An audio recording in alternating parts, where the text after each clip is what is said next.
So students, सबसे पहले हम लोग समझते हैं कि फ्लावर का स्ट्रक्चर कैसा होता है, क्योंकि हम लोग पढ़ रहे हैं sexual reproduction in flowering plants. और आप लोग जानते हो कि फ्लावरिंग प्लांट्स मतलब एंजियोस्पर्म्स, जो सबसे ज्यादा डेवलप्ड प्लांट्स होते हैं। और क्योंकि ये सबसे ज्यादा डेवलप्ड होते हैं, तो इनके अंदर जो फ्लावरिंग स्ट्रक्चर्स होते हैं वो भी बहुत ज्यादा डेवलप्ड होते हैं for the sexual reproduction. Sexual reproduction के लिए a plant need female reproductive structure और मेल रिप्रोडक्टिव स्ट्रक्चर, जो कि एक फ्लावर के अंदर प्रेजेंट होता है। और अगर एक फ्लावर के अंदर फीमेल और मेल दोनों टाइप के रिप्रोडक्टिव स्ट्रक्चर्स प्रेजेंट है, तो फिर हम उस फ्लावर को क्या बोल देते हैं? Complete sepal, petal, female reproductive और मेल रिप्रोडक्टिव स्ट्रक्चर, मतलब चारों वर्ड्स अगर फ्लावर के अंदर है तो हम उसको एक कंप्लीट फ्लावर बोलते हैं। अगर सिर्फ स्टेमन प्रेजेंट है सेपल और पेटल के साथ में, तो हम उसको मेल फ्लावर बोलते हैं, या फिर वो इनकम्प्लीट हो जाता है। और सिर्फ कार्पेल प्रेजेंट है तो फिर हम उसको फीमेल फ्लावर बोलते हैं, और वो इनकम्प्लीट फ्लावर होता है। सो ऐसा कि पपाया में, मस्टर्ड में हमने देखा है कि फीमेल फ्लावर और मेल फ्लावर अलग अलग होते हैं।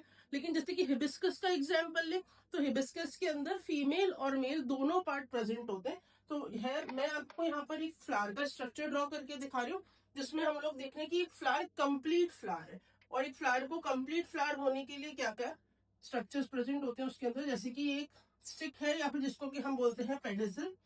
और पेडिसल एक स्ट्रक्चर है जहां से कि फ्लावर ट्री के ऊपर या प्लांट के ऊपर अटैच रहता है। उसके बाद में यहाँ पर एक थैलेमस होता है। थैलेमस एक बेस, एक फूला हुआ भाग है, जिसको कि हम बेस ऑफ फ्लावर बोलते हैं। और इसी बेस ऑफ फ्लावर से बहुत सारी लीव्स निकलती हैं। जैसे कि हम लोग जानते हैं कि स्टेम के ऊपर नोड्स एंड इंटरनोड्स होते हैं, और किसी भी स्टेम के ऊपर नोड्स एंड इंटरनोड्स का मतलब होता है कि इस तरीके के स्ट्रक्चर्स होते हैं जिनको कि हम नोड्स बोलते हैं। ये नोड्स हैं, और दो नोड के बीच के डिफरेंस को अपन क्या बोलते हैं? इंटरनोड बोलते हैं। तो जब कोई स्टेम बहुत ज्यादा कंप्रेस हो जाएगा, तो आप खुद देख पाओगे। हम मान लो कि मैं इसको बहुत ज्यादा कंप्रेस कर दूं, अगर ये बहुत ज्यादा कंप्रेस हो जाएगा तो कैसा लगेगा? ये नोड्स जो है वो पास पास आ जाएंगे। और नोड्स जब पास पास आ जाएंगे, तो सपोज करो कि यहाँ से कोई लीफ निकल रही है और यहाँ से भी कोई लीफ निकल रही है, तो जब ये नोड्स पास पास आ जाएंगे, तो ऑब्वियसली वो लीव्स भी क्या आ जाएंगी? बहुत पास पास आ जाएंगी। तो इसी तरीके का स्ट्रक्चर होता है फ्लावर का, थैलेमस। और इसीलिए हम फ्लावर को बोलते हैं कि फ्लावर एक मॉडिफाइड शूट है। तो हमें बहुत इंपॉर्टेंटली समझना चाहिए कि flower is a modified shoot. Flower क्या है? एक मॉडिफाइड शूट है।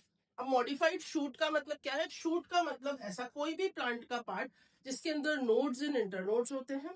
And why we are saying modified, हम मॉडिफाइड क्यों बोल रहे हैं? क्योंकि ये कंप्रेस होकर के एक ऐसा स्ट्रक्चर बन गया है जिसको कि हम मॉडिफाइड स्ट्रक्चर बोल रहे हैं। मान लो कि यहाँ पर नोड्स बहुत ज्यादा पास पास आ गए। अब हर एक नोड से कोई ना कोई लीफ निकलती है। वैसे यहाँ पर लीफ लाइक स्ट्रक्चर्स निकलेंगे। जो सबसे पहला स्ट्रक्चर है, that is known as sepal. उसको अपन क्या बोलते हैं? सेपल बोलते हैं। सेपल का जो ग्रुप होता है, एक को हमने सेपल बोल दिया, और सेपल का जो ग्रुप होता है, ग्रुप ऑफ सेपल, उसको कि हम कैलिक्स बोलते हैं। सेपल के ग्रुप को क्या बोलेंगे? कैलिक्स बोलेंगे। उसी तरीके से एक कलरफुल स्ट्रक्चर होता है। फ्लावर अपने आप में कलरफुल स्ट्रक्चर है। वो अपनी अच्छी फ्रेग्रेंस के लिए या अट्रैक्टिव स्ट्रक्चर के लिए, अट्रैक्टिव कलर्स के लिए जाना जाता है। फ्लावर को हम बहुत जगह पर गिफ्टिंग के लिए वगैरह यूज करते हैं। तो इसका जो कलरफुल स्ट्रक्चर है, इस कलरफुल स्ट्रक्चर को हम क्या बोलते हैं? पेटल। और बहुत सारे पेटल्स मिलकर के क्या बनाते हैं? Corolla. Means group of petal is known as Corolla.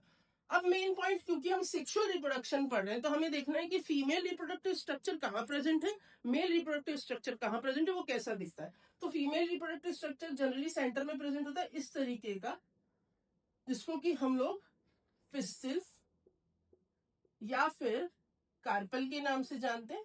और इसकी ग्रुप को, group of pistil and group of carpel is known as गाइनोइशियम।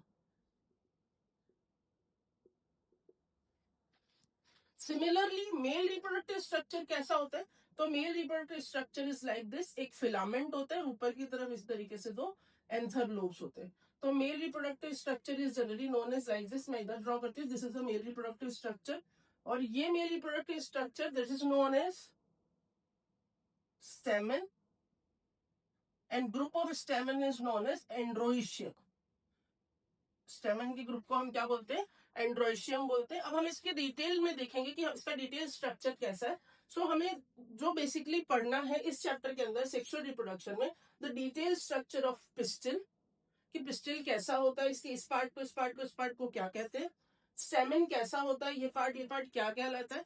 ये कैसे अपने रिप्रोडक्टिव सेल्स डेवलप करते हैं, जैसे कि एग हो गया और पॉलन ग्रेन्स हो गए, ये इसका डेवलपमेंट कैसे होता है और कैसे उनका फर्टिलाइजेशन और फ्यूजन होता है। बिकॉज कि हम सेक्सुअल रिप्रोडक्शन पढ़ रहे हैं तो वी मस्ट नो कि फर्टिलाइजेशन और फ्यूजन कैसे होगा, कैसे सीड का फॉर्मेशन होगा, ये सब कुछ हमको इस चैप्टर के अंदर पढ़ना है। तो this is the complete structure, complete flower. ये कंप्लीट फ्लावर है जिसमें 4 वर्ल्स हो जाती है, calyx, corolla, gynoecium and androecium.